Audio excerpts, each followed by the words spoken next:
সুপ্রিয় বন্ধুরা, সবাইকে স্বাগতম জানাচ্ছি।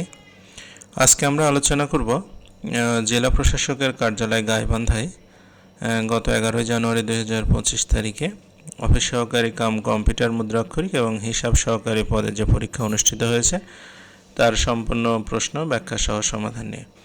তা আমাদের channel Job Exam Mate BD, আমাদের চ্যানেলে তৃতীয় চতুর্থ শ্রেণীর সরকারি চাকরি প্রস্তুতির অনলাইন কোর্স চালু রয়েছে। আপনারা আগ্রহী হলে স্ক্রিনে দেখানো নম্বরে আমাদের সঙ্গে হোয়াটসঅ্যাপে যোগাযোগ করতে পারেন। আর আমাদের এই আজকে যে পরীক্ষা 100 নম্বরের পরীক্ষা ছিল, সময় ছিল 90 মিনিট। তো 90 মিনিটের ভিতরে বাংলা 25, ইংরেজি 25, গণিত 25, সাধারণ জ্ঞান 15, এই 90 আর কম্পিউটারে 10 মানে 100। তো বাংলা 25-এর মধ্যে প্রথমে ছিল বাগধারা, সন্ধি, এক কথায় প্রকাশ, কারক বিভক্তি আর সমাস। এই 5টা আইটেম আপনার 5 5 25 নম্বর। তো প্রথমে আসি বাগধারা।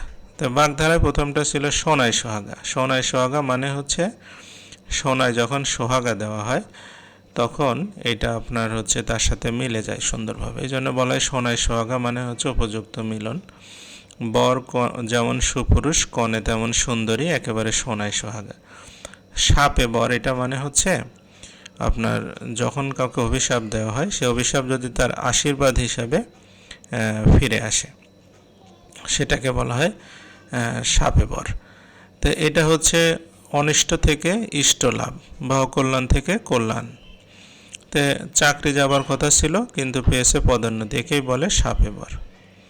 এরপরে কান পাতলা। কান পাতলা মানে বিশ্বাসপ্রবণ, যে সহজেই মানুষের কথা বিশ্বাস করে, সত্য হোক মিথ্যা হোক যাই হোক।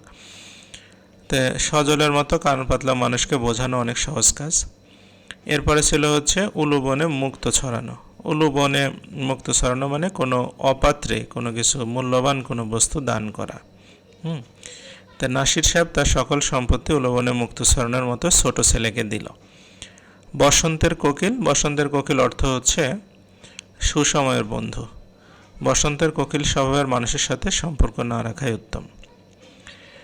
এরপরে কারক বিভক্তি ছিল। প্রথমে ছিল তিলে তৈল হয়, যেহেতু তিল থেকে তৈল উৎপন্ন হবে, তো সুতরাং তিলকে আমরা বলবো অপাদান কারকে, সপ্তমী বিভক্তি।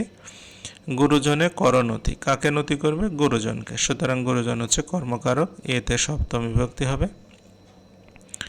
ভিক্ষা দাও দুয়ারে ভিক্ষুক। দুয়ারে কে দাঁড়িয়ে আছে? ভিক্ষুক, তাহলে এটা কর্মকারকে শূন্য বিভক্তি। এরপরে সব ঝিনুকে মুক্তা পাওয়া যায় না,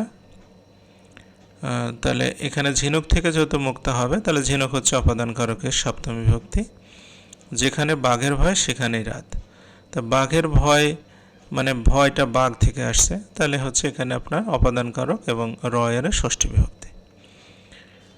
3 বলছে ব্যাস বাক্য সহ সমাস নির্ণয় করুন। প্রথমে ছিল দম্পতি, এটা হবে জায়া ও পতি দ্বন্দ্ব সমাস। চন্দ্রমুখ, এটা মুখ চন্দ্রের ন্যায় উপমিত কর্মধারয় সমাস। কোনো কোনো বই আছে যে চন্দ্র রূপ মুখ, তখন সেটা রূপক কর্মধারয় সমাস হবে। গায়ে হলুদ, গায়ে হলুদ দেওয়া হয় যে অনুষ্ঠানে, এটা আগের ব্যাকরণ বা অনুসারে আপনার মধ্যপদলোপী ব্রহ্মী সমাস হবে। আবার অনেক বইয়ে লেখা আছে অলোক ব্রহ্মী সমাস। ঘর জামাই, ঘরে আশ্রিত জামাই, এটা মধ্যপদলোপী কর্মধারয় সমাস। সপ্তাহ সপ্ত অহের সমাহার বা 7 দিনের যেটা সমাস সেটাকে বলে সপ্তাহ, এটা দ্বিগু সমাস।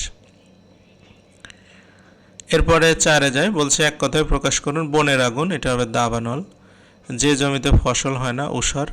হাতির ডাক বিংহিত, অলঙ্কারের ধ্বনি সিঞ্জন এবং পা থেকে মাথা পর্যন্ত আপাদমস্তক। 5 বলছে সন্ধি বিচ্ছেদ করুন। নবান্ন, নবযোগন্য, জ্ঞানী, জ্ঞান যোগ দীর্ঘইকার।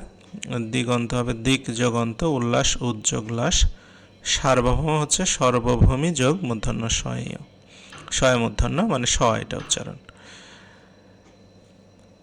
এরপরে ইংরেজি চলে আসি। ইংরেজি 25 নম্বর। প্রথমে idiom, phrase, correction, voice, paragraph আর ট্রান্সলেশন, এই 5 5 25 নম্বর।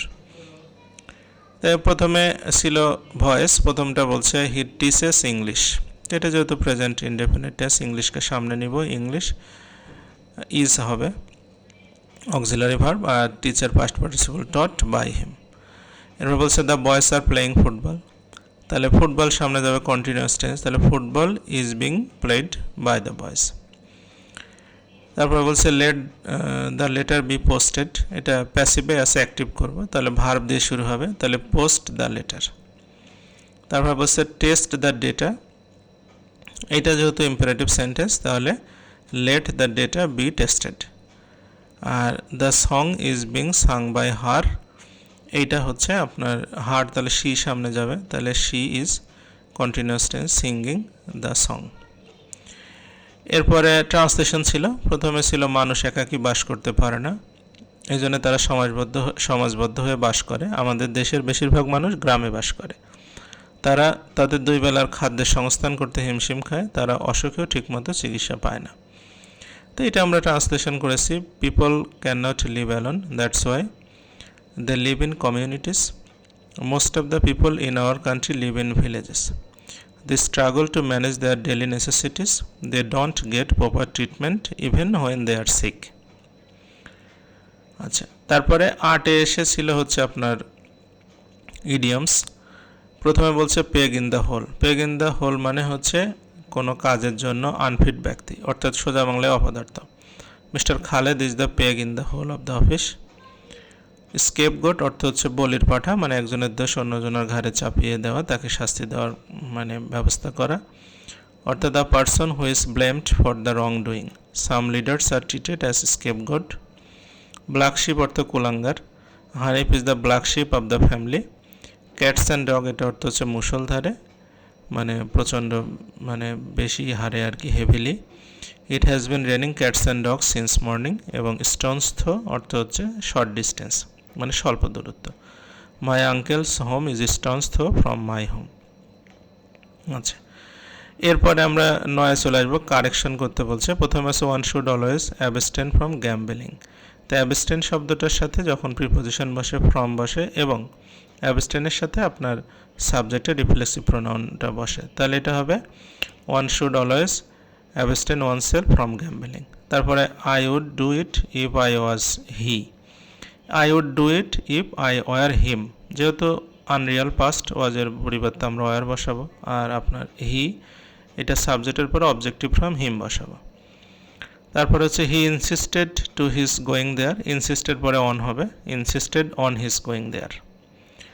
তারপর বলছি each of them have a book, each যেহেতু বাক্যের সাবজেক্ট হিসাবে বসবে, এখানে সিঙ্গুলার ভার্ব হবে, each of them has a বুক।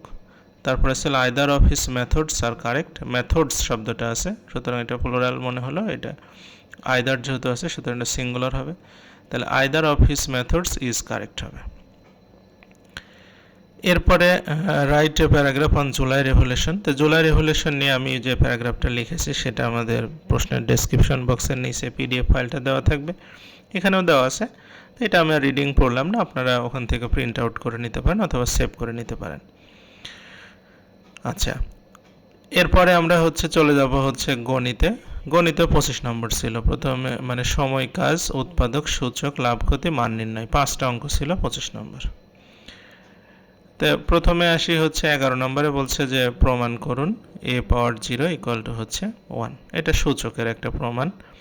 তো আমরা একটা সূচকের ওয়েল নন সূত্র জানি যে a পাওয়ার m গুণন a power n equal to a power m plus n। তাহলে এখন আমি যদি m সমান সমান যদি 0 বসাই, তাহলে আমাদের এটা হবে a power 0 a power n equal to a power 0 plus n।